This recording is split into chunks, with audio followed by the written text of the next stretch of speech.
Galnet News, your galaxy in focus, 11th of March, 3302. Our top story today: the war of words between the Diamond Frogs and the long-standing Imperial faction Emperor's Grace continues over the battle for political control in the Emperor's Grace home system of Novas, and appears to be heating up. The political tension first appeared on the galactic radar recently when the traditional Novas order, major outsiders in the political sphere surrounding Novas, won a landslide election, rumoured to be backed by operations run by the Diamond Frogs in an attempt to undermine the hold of Emperor's Grace on the system. While Diamond Frogs claimed the operation was carried out in plain view with no secrecy, and was designed to highlight the apparent dwindling membership and power of the long-standing Imperial faction, Emperor's Grace were quick to point out that the Frogs' claims were outrageous and unwarranted, and that they would be working to reclaim political control in the system. Commander LeFrog, leader of the Diamond Frogs, then stated that they would not interfere in the system for a full 30 days, to give Emperor's Grace the chance to prove their commitment to Novas. The question on everyone's lips: how have Emperor's Grace been getting on with the task of reclaiming political control in Novas? More on this story later. In the Federation yesterday, LHS 3447 Dynamic & Co. has announced that the campaign to construct a new starport in the LHS 3447 system has reached a successful conclusion.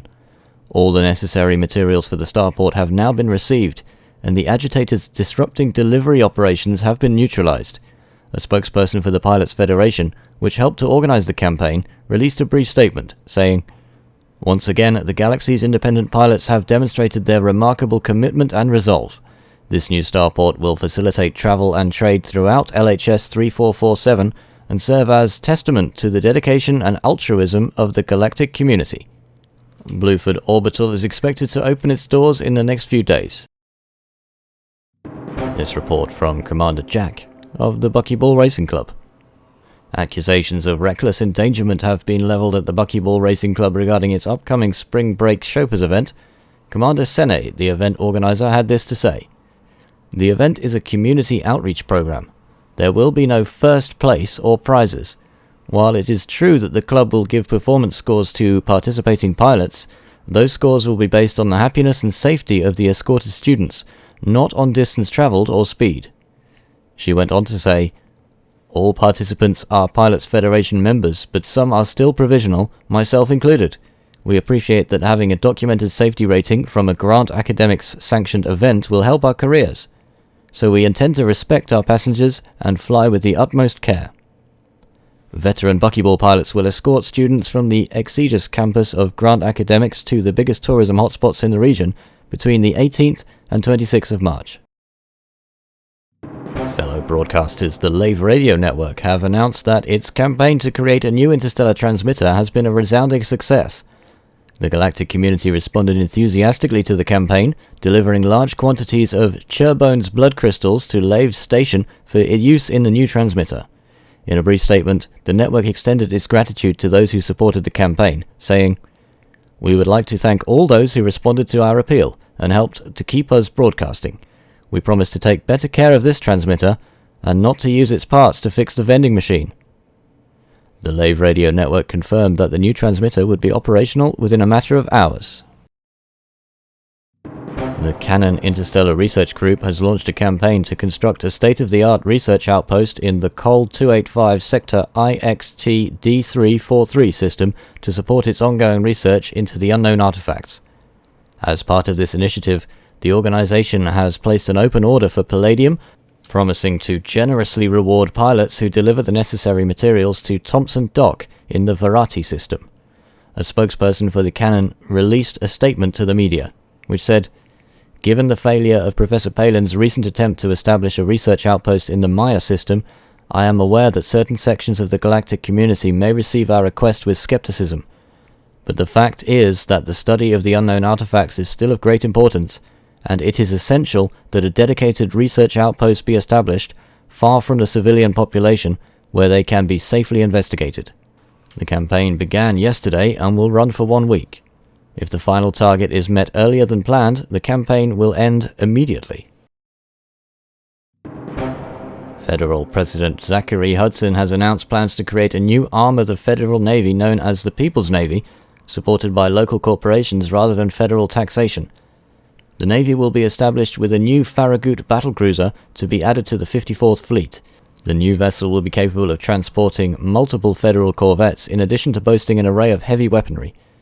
Captain G.C. Richards, who is overseeing construction of the new ship, issued a brief statement to the media, where he said, "This new battlecruiser will occupy a significant role in the Federal Navy, strengthening our borders and enhancing the profile of our armed forces.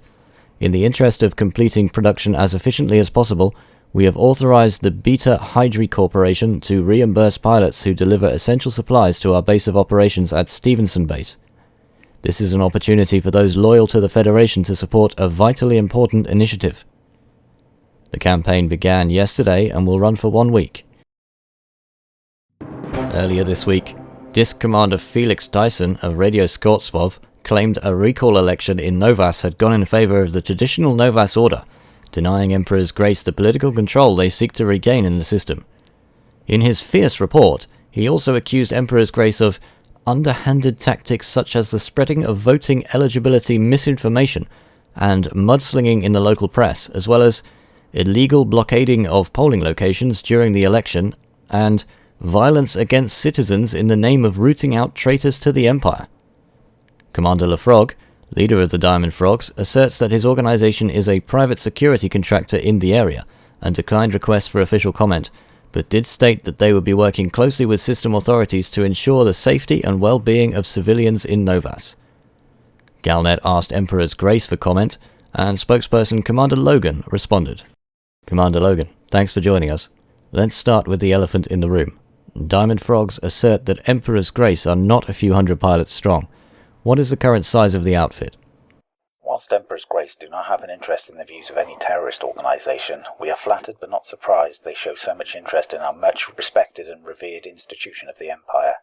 However, as they always state, they are only concerned in financial rewards, and we can but only assume this line of questioning is in order to supply tactical information to their current paymasters, which they have publicly declared to be EIC, and therefore, at this time, Emperor's Grace are unable to provide this information. Although it is fair to say, and as they have found to their cost, their initial estimation was fatally flawed.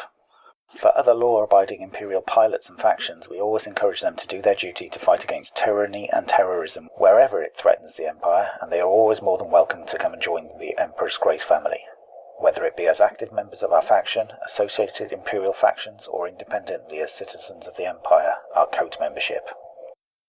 And is there any truth to the assertion that Emperor's Grace have overcommitted in other territories and did not have the political influence in their home system to counteract the threat?